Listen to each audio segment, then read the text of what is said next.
I have a sales formula that when clients bring me in, I charge them $10,000 an hour starting to use this for them.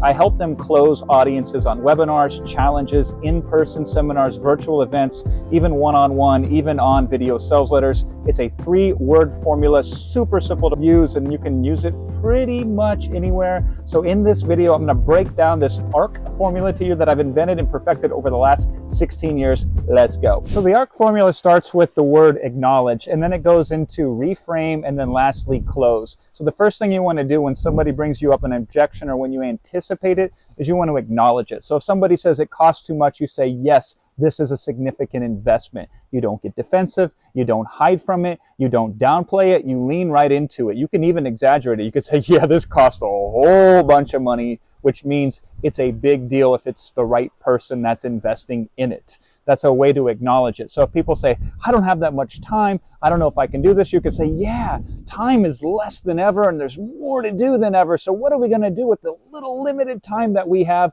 That's called acknowledging the problem. If there's some belief where they say, hey, listen, I'm afraid if I try this out, it might not work out for me. You could say, yeah, it sucks and it's very scary to fail at something. So that's the first part of the formula. Whatever they bring up to you or whatever you anticipate, you simply acknowledge the fact that what they're saying is valid. So that's step number 1.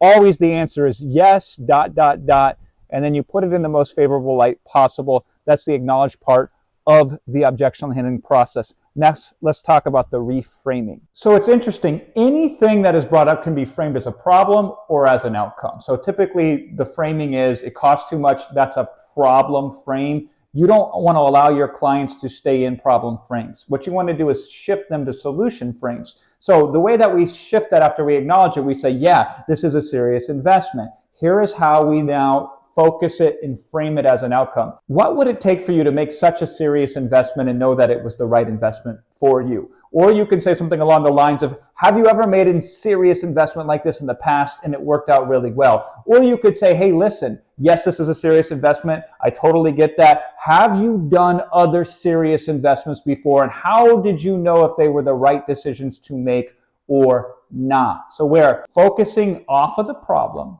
We're focusing on how will we know if this was a good decision or not, regardless of whether it's an expensive one or not? And expensive is relative. You can do this with time as well, too. You could say, hey, listen, have you had less time in the past and still gotten good results with it? So the problem is I have no time. The solution or the outcome frame is, have you been successful with limited time? Or you could say, hey, listen, in a limited time aspect, would this still be worth doing or even replacing something else you're currently doing with your time? So we are always focused on the solution to move forward, not getting stuck on the problem. If somebody says, hey, listen, I'm scared that I'm going to try this and I'm going to fail, you can acknowledge that, which you should do first, and then you reframe it to an outcome. Hey, listen, if there was a way to fail and still be better off, would you be open to an idea like that? So this is where we're always taking anything that's brought to us and we're framing it as a possibility of growth, not as I'm going to let you get stuck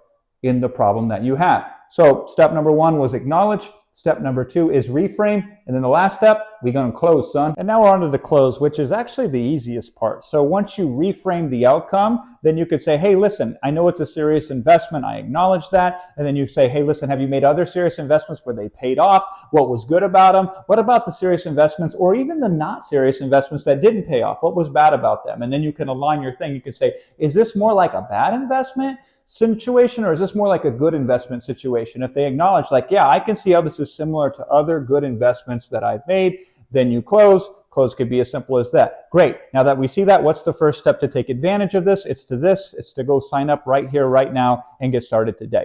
Or you could frame it as such as like, good, I'm glad that you see that it's the outcome of the investment, not the amount that's made. And the first step to get that outcome is to go here and sign up or whatever the call to action is. So that's one way to close. If it's a time thing, what I love to do on the end of these time objections is to be like, okay, and now that we see that time is a thing that we leverage, it's not something that we count, now is the time for you to sign up, sign the deal, close whatever, however you close. It's always great great if you can take that last word and then transition it. Now that you've made good investments in the past and you acknowledge that this looks like those good investments, let's start the investment process. Here's the first thing you need to do. Or if you could say, hey, listen, we realize it's not so much the time, it's the opportunity to invest in that time, and now's the time for you to sign up. So I love to take that last word and connect it. So if somebody had the objection of like, I'm not sure if I can get a result with this, that's the thing where they're afraid to fail. You acknowledge that. Yeah, it's scary to really fail.